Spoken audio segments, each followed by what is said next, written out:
Welcome back, viewers, to round 6 of the EKS here at Daytona Sandown Park, situated in leafy Surrey. And you join us in this video for Split 2 Race 2. This is the third race of the day, and here is the grid for this race. So Ieuan Thomas is starting on pole position for the first time ever in the EKS. This is his first time racing in the series, and he's starting alongside Ross Sandwell, starting only 0.07 of a second behind him in P2. Adam Barras is in P3 on the grid alongside fellow Adam Thompson, with then Dan Shaw on his series debut starting now up in P5 for the second race of the day alongside fellow debutant Samuel Bennett in P6. Archie Bradley's then starting in P7 alongside Chrissy Harding. Those two both doing a really good job starting up on row 4 of the grid, with then Charlie Jackson on his debut in the series starting in 9th position alongside Raj Kula. Hugh Moreton is in starting in P11 alongside Barney Williams. He's the first of the heavyweight drivers in this race, with then Chris O'Connell starting alongside his teammate Andy Laister on row 7 of the grid. Henry Walters then starting in P15. That is 4 heavyweight drivers in a row on the grid, with then Ethan Vincent starting in 16th place ahead of Miles Harding, with then Yachi Lowe and Troy Fraser McGonigal running out the grid. We're about to get underway then with our second Split 2 race of the day, and it's Ieuan Thomas that will start from pole position, with Ross Sandwell looking very, very keen to take advantage once again alongside him. And look out as well for Adam Barras, looking to redeem himself from a very, very difficult first race as we're getting underway. Green flag immediately, and Thomas immediately has to get defensive into the first couple of corners, but the real carnage is going to be going on behind then as the pack races through through 3 and 4. And this is where the trouble might start, because it's so narrow if you go a little bit offline. And we already got trouble already, Luke. Yeah, Chrissy Harding there, she just lost it then going into turn number 3, and round she went, so she's now dropped right down the order. She had a really good race in that first race, started up in 8th for this one, but she just plummeted all the way to the back of the field. Oh, and look at this, Ross Sandwell going for the lead out of Vale, and into turn 6 he's got the inside on Ieuan Thomas. Side by side they go, and Sandwell asserts himself ahead. Very, very forceful move there, and Thomas is not going to take that one sitting down, although obviously they're all sitting down in these cars for obvious reasons. Yeah, that was great there. That was a good spot by you then, Ed. That was Ross Sandwell going through on Ieuan Thomas and into the lead of the race. And Adam Barras, meanwhile, he's managed to hold on to 3rd position. Adam Thompson, he's also battling out with Dan Shaw. They were battling in the first race, and they're battling again in this one. So those all now battling out for 4th place. Now, as we head through turn number 4, we've got Ross Sandwell. Oh, that's a massive crash. Oh, big pile up. And there was Miles Harding around, and then Yachi Lowe, even Vincent, and I think Troy Fraser McGonigal all caught up there at turn 3 and 4 there. So they all just got it wrong. Yeah, we can see the replay of that. I think that may have been caused by Miles Harding. They're not quite sure, but that is an absolute pile-up. We can see from the drone shot they're still there. So Ethan Vincent's head first in the wall. Troy Fraser McGonigal, I think he's stuck on the spot. I think he might have a cart problem. So he's sat there and he's now holding his yellow flag in the air. A bit like wearing a dunce hat, but anyway, he's sat there, waiting to get pushed keeping away. It warm for him. Yeah, he is. There we go, finally away. But now, as we can see, we've gone down 2 yellow flags. So we can see from on board with the leaders, they all had to slow right down there. But that was a massive pile up there. I hope everyone's okay from that. But now it is Ross Sandwell who's managed to hold on to the lead ahead of Ieuan Thomas. His whole train of carts right behind him. Yeah, the carts really took a beating in that one. It's not great to see 4 cars all sent right to the back of the pack then. But the racing, nonetheless, is going to continue for the time being. And Ieuan Thomas still sizing up Sandwell ahead of him through turn 6. But Ross simply just holds the inside, halts the momentum of Ieuan Thomas and tries to back him into Dan Shaw, I think, who's gotten up to 3rd ahead of Adam Barras. Yeah, Dan Shaw on that previous lap, just out of shot, he went through on Adam Barras, and he's now up in it to P3. Is that a cut breaking down? I think it is. That's Troy Fraser McGonigal. We just saw him at the corner of shot there. He's just come to a halt. We can see it further down the order as Chrissy Harding is getting overtaken, by Andy Laister. Troy Fraser McGonigal, I think he's just broken down there. We'll have to see what happens with that one. Just saw it from Chris O'Connor's on board as well. He's still sat there. So that could be a full course yellow if he stays there for too long. We'll have to see how that one unfolds. Meanwhile, though, it is Ross Sandwell going defensive down the alternate back straight into turn 6. He's held on to the lead for the time being, ahead of Ieuan Thomas. Then we've got Dan Shaw in 3rd place and Adam Barras in 4th. And Chrissy Harding side by side with Andy Laister for 12th position through turn 6, and Chrissy seems to have made it through, but the yellow flag in effect, the red flag. Oh dear, and it looks like Troy Fraser McGonagall's car is not looking too healthy at all. They're getting the fire extinguisher out to it, and the leaders are all just coming to a stop right next to them. You see Ieuan Thomas, he was just past Troy Fraser McGonagall's car when the red flag came out, so he's come right to a stop ahead of the car. The fire extinguisher used. The fire looks to be out. Troy Fraser is out of the car already and walking back to safety, and the race has been neutralised. Luke, dramatic development there. Well, this is a momentous occasion. In our 18 months of existence, we've never had a red flag before. So yeah, first ever red flag in the EKS, first ever fire as well. We're pleased to say everyone's all right. You can see just from the drone shot, there's Troy Fraser McGonagall, very far away from his car. I did see it live. He did get out of his car and quite frankly leg it as soon as he saw the fire. Car maybe not quite so alright. Track as well is not quite so alright either. You can see there's quite a lot of fire extinguisher fluid down on the circuit. But yeah, as that cart gets wheeled off there, it is a red flag. The red flag procedure in the EKS never been used before. It's been in existence since the get-go, but we've never been able to put it into practice before. The procedure is everyone obviously stops, and what we'll now have once we get going, once everything gets cleared up, is we'll have a focus yellow. So we'll go back to yellow, we'll roll round to the starter line in a single file formation, and then the race will begin as we get to the end of the lap. But yeah, first ever red flag in the EKS, so now we're going to jump forward and rejoin the race from the focus yellow.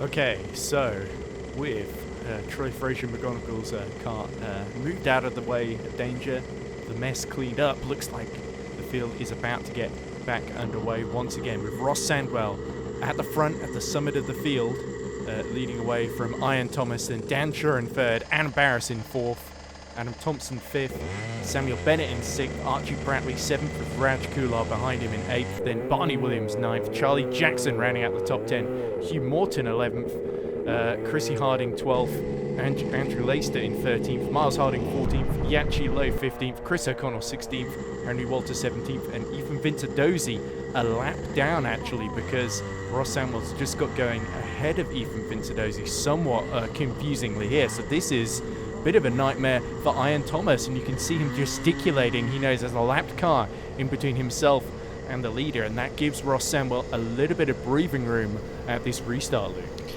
Yeah, it's one we need to be looking into after this session, because Ethan very much was ahead of Ross, certainly on track at least, not position-wise, but on track he was ahead when we went red, and now he's behind Ross. So technically speaking, that's not really allowed.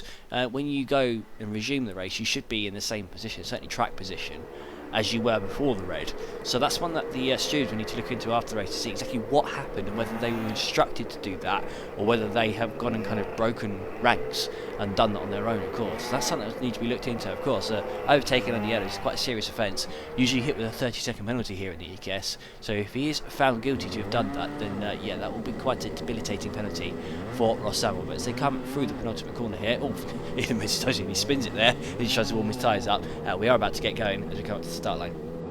Yeah, and Ethan Vincendozi was in a difficult position. He was involved in that pile-up. They eventually took out Troy Fraser McGonagall's car, but he survived, but he's now a lap down. And look at this, Ross Sandwell's got a big lead here as the race restarts again, and looks like Adam Barras immediately attacks Dan Shaw for third into the first corner and sneaks through there. Very opportunist move from Adam Barras. Of course, it was a little bit under the weather coming in today, but luckily gave me a little strep that I had at the bottom of my bag, and he seems to be right as rain. And you see Yachi Lowe has spun it at turn 3. Another driver's got it wrong, Luke. Yeah, as we've seen a few people spin at this corner so far in this bit, haven't we? Adam Barras and Chrissy Harding did it in the first race, then we've just had that pile up earlier on in this race. Now Yachi Lowe sitting there holding the yellow flag in his hand, but as we cut back to the battle for the lead, we've got Dan Shaw. He can see a great view here of Adam Barras trying to get second place off Ieuan Thomas, but Adam Barras backs out of the move there. Don't think he was far enough alongside. As you can also see further back, Archie Bradley, he's on the outside of Samuel Bennett going through the final corner. These two are battling for sixth position now. Archie looking at the inside going into the first corner, but not able to go for that move. Now Dan Shaw back to the battle here for third position. He's up the inside of Adam Barras as they head down to turn number 3. They're still side by side. Now coming out the exit of the corner, who's going to get a better exit? It's going to be Dan Shaw by the looks of things. He goes defensive now into turn number 4, and Dan Shaw now now he is through and up into third place, now behind his teammate Ieuan, who's in at P2. But there's Adam Barras. Where's he just come from? Back straight up the inside, going through Val. I was not expecting that move there. Just poked his nose up the inside, going through turn number 5, and Adam Barras is straight back through and back into third place. No, you don't, mate. I will have that position. Thank you very much. So now, as it comes 5 minutes to go, we've got Ross Sandwell ahead of Ieuan Thomas, Adam Barras, and Dan Shaw. Yeah, you saw Dan Shaw. And again, he's still going side by side with Adam Barras. So Barras has got back through, and then Dan Shaw just cuts to the inside at the first corner, as you can see on the drone cam there. So excellent battle between the two. They seem very, very closely matched. As soon as Dan Shaw gets through, Adam Barras seems to just find a way back around. Spinner, Archie Prattley. You can see it from Archie Prattley's camera. Big pile up into turn 3 and 4 there. That's actually high up there, so Archie Prattley just locked up then going into turn number 3, spun, and he took out about 4 karts with him. So that is rotten luck for everyone here. It's caused absolute carnage just now on board with Chris O'Connell, bunched everyone up, so everyone just kind of spun an avoidance there, clipped the back of Archie, and now we've got an absolute swarm of karts going down the alternate straight here. We've got Andy Lacey side by side with Charlie Jackson, and in front of him, I believe that is Chrissy as he head into turn number 6. Who's going to come out on top of it? It's Barney Williams, I believe, who's come out on top there. It has indeed. It's Chris O'Connell's now from the inside of his teammates. Andy Laystone, he's got through as well as head through the final corner. Miles Harding as well, he's involved in this battle, so everyone's being bunched up then by that pile-up back to turn number 3, and it looks like it is Barney Williams now up in 7th place ahead of Chrissy Harding, with then Charlie Jackson in 9th ahead of Chris O'Connell in 10th, Andy Laystone 11th, and Miles Harding in 12th place.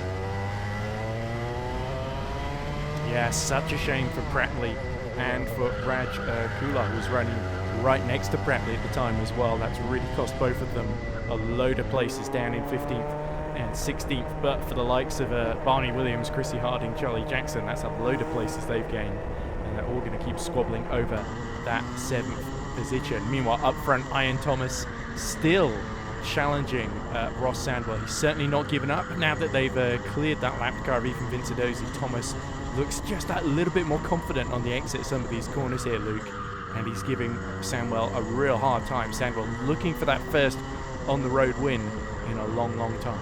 Yeah, so Ross Sandwell, he's never won a race before in the EKS. He did win the previous race within his class. This would be his first overall victory ever in the EKS. We're just seeing on board with Chris O'Connell there. That's a battle between Charlie Jackson and Chrissy Harding.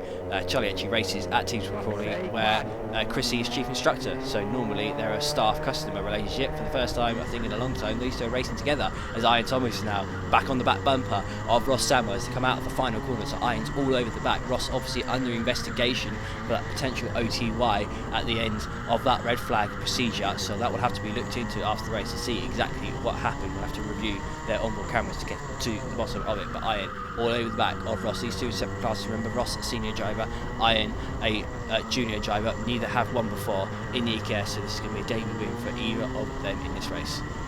Yeah, Thomas getting very, very close as they go through Vale, the long right-hander. Dan Shaw has broken clear of Adam Barras by a second. Thomas tucks right in behind Sandwell, who looks behind him. Thomas goes to the outside. Ieuan Thomas is just run out wide at turn 6 by Ross Sandwell, who defends well. Good spatial awareness then from the man leading the race then, with now just a handful of laps left to go. Ross Sandwell's just got to hold on really for the next couple of moments in this race. We've seen Miles Harding making a move on his lap from Morton for 13th at turn 6. Yeah, was indeed. We saw that from Archie Prattley's onboard there, as well as from Miles' own onboard. But now Dan Shaw is caught right up to the back of these front two. You can see it from the drone camera here. So these two, I believe this is the final lap of the race. Hard to tell because of that red flag procedure, but I believe this is the final lap of the race as these top three are scrapping out. Ieuan Thomas right on the back of Ross Sandwell as they head down to turn 6 for what I believe is the final lap of the race. As now, there's a bit of confusion there. Was a flag there on the start, the gantry on that back straight. I think that was a leftover from the red flag procedure earlier in the race. But as they head through the final corner, I believe this is the final lap of the race. We'll see if the checkered flag appears up at the top of the board. It is. So Ross Sandwell, he comes across the finish line then, and he takes the victory, provisionally at least anyway, for the first time ever in the EKS, head of Ieuan Thomas, just about held on to the charging Dan Shaw, who set a fantastically fast lap time in the race, did a 46.2. That is very much split one pace, so Dan Shaw went on an almighty charge in that race. And we've got Adam Barras came home in a very close P4. He was less than a second off of the win in the end, so that's a great recovery. He had a bit of a struggle in the first race when he spun out from the leading pack. Now he's very much redeemed himself in this race, and he's come home in P4 ahead of Samuel Bennett. Did a fantastic job in that race, coming home in P5. Fantastic debut is from him in the EKS, and then Adam Thomas finished very close at P6. Ross Sandwell was found to be guilty in the end for overtaking under yellows on that formation lap as they restarted after the red flag. He's been hit with a 30-second penalty, and as a result, Ieuan Thomas has inherited the win and will now be promoted to Split 1 for race 3. His teammate Dan Shaw ended up finishing only half a second behind in P2, ahead of Adam Barras in P3, with Samuel Bennett having another very, very impressive drive, finishing up in 4th place ahead of Adam Thompson, with then Barney Williams finishing again as the top heavyweight driver in this race, coming home in P6. Charlie Jackson and Chrissy Harding battled it out as we saw, and Charlie came out on top in 7th position ahead of Chrissy Harding, with then Chris O'Connell and Andy Laster a very close 9th and at 10th place, those two being teammates for Odd Squad Racing. Henry Walter spun out early on. He was one of those many people involved in those pile-ups at turn 3. He ended up recovering though to 11th position ahead of Archie Prattley, with then Hugh Moreton, Raj Kula, who got involved in the last of those pile-ups. She came home in 14th place ahead of Yachilo. Ross Sandwell ended up down in 16th then after his 30-second penalty was applied, and Miles Harding also got a 30-second penalty for his takeout at the start of the race that was on Chris O'Connor, what caused the first of the many pile-ups in that race. He ended up ahead of Ethan Vincentozzi, who has been told off for his behaviour under the full course yellow, with Troy Fraser McGonigal not finishing that race after his car caught fire. Now, we did interview Ross Sandwell immediately after the race whilst his penalty was still under investigation, and he was not aware of it, so we can head down now to the decking where Ed Hunter has Ross Sandwell. Okay, we're joined now by Mr. Ross Sandwell, race winner in race 2, split 2. Ross, you waited a long time for this. What an amazing feeling. I'm so happy. Long time coming, but you stayed consistent and just tried to get the job done. I started second and tried to just take the first opportunity I had and then build on the momentum.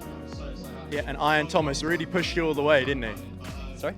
Ieuan behind really pushed you all the way. Oh yeah, no, the guy behind me, I can't remember his name, but he's an absolute. You wouldn't have missed him. He's a quality driver. Like he's really good, really quick all day. So it was really nice that obviously I could just show that I was like, I could bring it home really with such a quick driver behind me. Well, congrats and best of luck in split 1 in a few minutes' time. Thank you very much. Cheers.